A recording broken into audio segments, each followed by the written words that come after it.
Modeste Bahati, au FCC, on le dit, il a toujours été bien servi et aujourd'hui, pour un poste de président du Sénat, il tourne le dos au FCC. Mais c'est ça la politique qu'ils ont cultivée. Au FCC, ils ont cultivé la politique de l'intérêt personnel.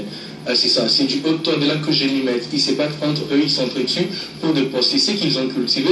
Alors vous semez le vent, attendez voir récolter de la tempête. Il ne faut pas se plaindre pour ça. Il ne faut pas dire qu'il est ingrat et tout ça. Non, c'est comme ça qu'ils vivent et c'est ça qu'ils nous ont, c'est à ça qu'ils nous ont habitués. Mais j'aimerais dire un truc. Le combat démocratique, c'est celui-là. Le jeu démocratique, c'est celui-là. C'est celui de pouvoir postuler quand on veut, où on veut et parce qu'on le veut. D'accord? Il ne faut pas penser que Bahati est en train d'affronter, il est en train de défier une machine, il est en train de défier une plateforme, il est en train de défier la main qui l'a nourri, patati patata. C'est pas ça. Mais Ben oui, quand on est membre d'une plateforme, on respecte les principes et les règles qui régissent le fonctionnement de cette plateforme. C'est tout le problème. C'est quoi le principe et les règles qui régissent le FCC aujourd'hui? Ils ont attendu un dauphin. Ils sont allés dans une sorte de concertation pour les dauphins. On vous dit, allez-y, rentrez à la maison, attendez, vos téléphones vont sonner. Les téléphones n'ont jamais sonné. Jusqu'à 1 heure près, à 30 minutes près, on vous sort un nom, paf, comme un cheveu qui tombe dans la soupe. Paf, c'est Chadari.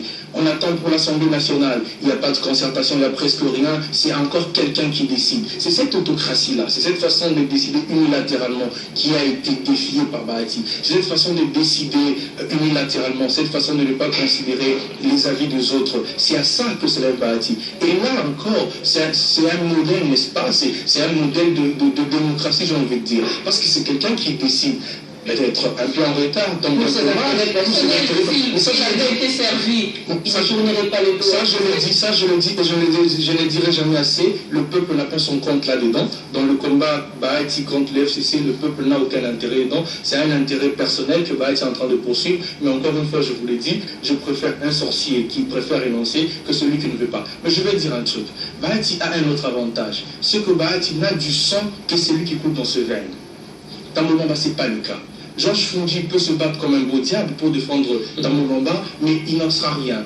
Il n'en sera rien de Tambo Bamba. On a des images, Tambo Bamba a réclamé, à la manière de Boko Haram.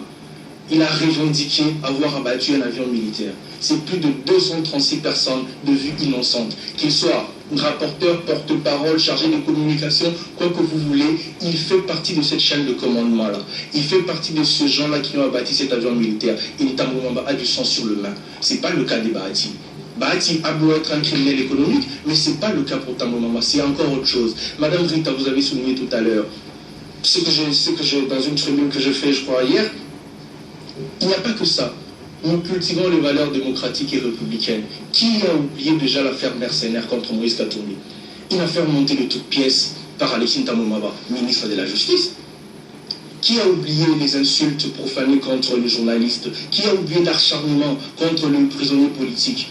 Qui a oublié l'acharnement contre Jomi Dongala, contre Franck Diongo? M. Tamomaba, républicain, ministre de son État, a déclaré que ces personnes-là ne quitteront jamais la prison du moment que lui sera ministre. Il a fallu que Tshisekedi, le président Tshisekedi, vienne insister et mettre du sien. Alors, vous voulez que quelqu'un comme ça soit président du Sénat, avec cette forme de rancune? À quoi vous vous attendez? Non, écoutez, moi je ne dis pas que Bahati est le meilleur profil. J'aurais voulu que ça se passe autrement. J'aurais voulu d'ailleurs que le vote soit pluraliste ou que l'élection soit pluraliste, mais ici on est face à deux choix. Et c'est Socrate qui disait de deux mots, choisis le moindre. Et moi j'ai choisi le moindre. Un mot comme ça, on va passer à notre dossier. Mais ça nous resterait collé à la peau, hein, cette histoire d'avion. Cette histoire d'avion, oui, ça lui restera collé à la peau, mais pas justement. C'est de manière injuste. Mais c'est vrai, la candidature